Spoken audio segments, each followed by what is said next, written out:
suis entrée à Hydro-Québec en 1981.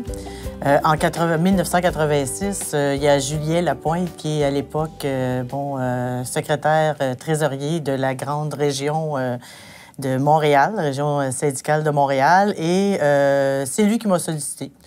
Moi, je travaillais au 201 Jarry à Hydro, puis il n'y avait pas personne dans la bâtisse pour s'occuper des délégués. Donc, il cherchait une personne qui pouvait être directrice de délégués à ce moment-là. Bon, c'est sûr que moi, sur le coup, j'étais même pas impliquée ni même comme déléguée, donc je trouvais la marche un peu haute. Par contre, il m'a convaincu. Bon, il me dit, écoute, tu connais tout le monde. Moi, ce que j'entends parler de toi, c'est que c'est ça, tu pourrais faire une bonne directrice. Donc, j'ai accepté de relever le défi sans savoir trop dans quoi je m'embarquais. Je prends mon temps avant de gravir les échelons. Donc, j'ai été longtemps, comme je disais tout à l'heure, comme directrice de délégué à Jarry. Après ça, bien, en fait, de 86 à 1993, j'ai été directrice de délégué. En parallèle aussi, je m'occupais un peu du dossier des relations de travail pour toute l'île de Montréal. Le rôle de la personne qui était directrice, c'est ça, c'est de s'occuper de coordonner les activités syndicales dans le milieu de travail, puis surtout de coordonner avec les délégués syndicaux qui étaient dans chacun des endroits, parce que c'était quand même un bâtiment où il y avait à peu près 5 à 600 employés syndiqués au 2000 à ce moment-là. Donc, c'est pour ça que, sur le coup, j'étais un peu... j'étais pas certaine, mais finalement, j'ai relevé le défi. Puis je suis allée suivre ma formation à peu près, peut-être 6 mois plus tard, la formation du SCFP. Puis j'ai continué, puis depuis ce temps-là, bien, ça a l'air que l'intérêt croît avec l'usage, puisque je suis demeurée, puis je suis encore là. Un dossier qui revient couramment, c'est la privatisation éventuelle d'Hydro-Québec. Donc, je me rappelle que dans les années 80, 90, c'était les grandes batailles. On avait fait justement, entre autres, je me rappelle, une campagne contre la privatisation d'Hydro-Québec, où est-ce qu'on avait émis les 4 grands syndicats, pas juste la section locale 2000, parce que, bon, pas les 4, mais à l'époque, on était le 957, le 1500 et le 2000. Donc, on avait même émis des actions d'Hydro-Québec qu'on avait distribué à la population pour dire ça nous appartient. Puis, donc, il faut protéger Hydro-Québec. Il faut que ça continue à être une entreprise de service public, une société d'État, parce qu'au bout du compte, ça rapporte à tous les citoyens. Ça, c'était une des grandes campagnes qu'on avait fait à cette époque-là. Mais c'est ça. En gros, c'était, je pense, de mémoire, là, les dossiers qui étaient majeurs. C'était l'ancienneté provinciale aussi, c'est vrai. Le respect de l'ancienneté provinciale pour l'attribution des postes. S'assurer que, dans le fond, on avait un critère qui était objectif pour l'attribution des postes. Il y avait eu une commission parlementaire, il y avait eu des gels, des coupures et tout ça, puis où ce qu'on demandait à Hydro de faire un peu le ménage, là, parce que c'est toujours ce qui revient à Hydro régulièrement. Donc, à ce moment-là, il y a des grandes réorganisations dans l'entreprise et c'est sûr qu'il y a des coupures de postes. Et on passe à ce moment-là, à cette période-là, peut-être dans les années 94, 95, 96, là, on passe de 7200, 7300 membres à 5400 à peu près, je pense, 5500. Donc, c'est sûr que ça a aussi un impact, bien sûr, sur le nombre de membres, donc en même temps sur le nombre des cotisations qu'on reçoit, puis tout ça, là. Mais aussi, bien sûr, les travailleurs, bien, il y a beaucoup de fermetures de bureaux d'Hydro-Québec.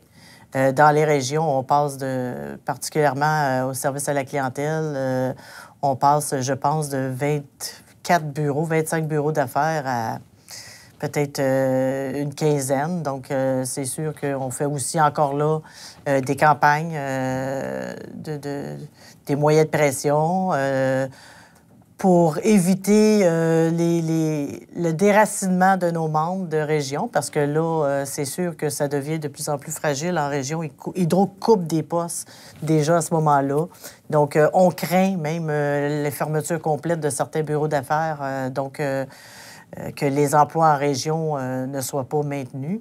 Donc, on a à ce moment-là, encore là, une campagne pour faire de la pression sur le gouvernement, la pression sur la direction d'Hydro-Québec. On réussit à sauver quand même plusieurs bureaux d'affaires, mais comme je vous dis, on perd presque 2000 membres là, à cette époque-là. 2001, on fait encore là une grande mobilisation de nos membres, puis on repart en négociation pour la planification, la relève de la main-d'œuvre, parce que déjà, on appréhende l'avenir en se disant, bon, bien, si ça se continue de cette façon-là, bien, nos postes ne seront pas comblés. Qu'est-ce qu'Hydro va faire? Est-ce qu'elle va les abolir? Est-ce qu'elle va... Donc, on part à ce moment-là une campagne encore de mobilisation auprès de nos membres pour justement faire en sorte de pouvoir négocier avec Hydro des mécanismes qui font que, en tout cas, assurer à nos membres temporaires qui n'ont pas la sécurité d'emploi à ce moment-là, un poste permanent. Il y en a que c'était 20, 25, 27 ans de temporariat à Hydro-Québec, donc pas de sécurité d'emploi, toujours des licenciements, donc un emploi précaire, malgré qu'ils travaillaient souvent longtemps, mais des licenciements, des rappels au travail. Donc, on avait presque le tiers de nos membres, puis même peut-être un petit peu plus, peut-être 34-35 % de nos membres qui étaient des employés temporaires. Donc ça, c'est une situation qu'on a réussi à régler pendant une négociation en dehors du renouvellement normal de la convention collective, là, avec juste en établissant un rapport de force et en mobilisant nos membres, on a réussi à négocier ça. Donc, en 2003, à la fin de cette négociation-là, quelque chose qu'on a réussi à faire qui n'avait jamais été fait par aucun syndicat Hydro-Québec, c'est vraiment d'obtenir la garantie qu'Hydro-Québec procédait à des affichages de postes, puis qu'au bout du compte, il y aurait 500 employés temporaires qui étaient pour obtenir le statut d'employé permanent et la sécurité d'emploi. Je pense que à partir du moment où on discute d'enjeux qui touchent l'ensemble, je pense qu'on a tous le même objectif et c'est de défendre, dans le fond, l'intérêt et les droits de nos membres.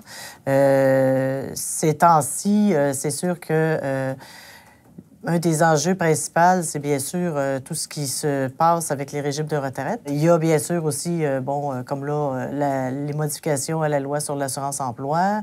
Là, encore là, je pense que c'est une question aussi d'ouverture.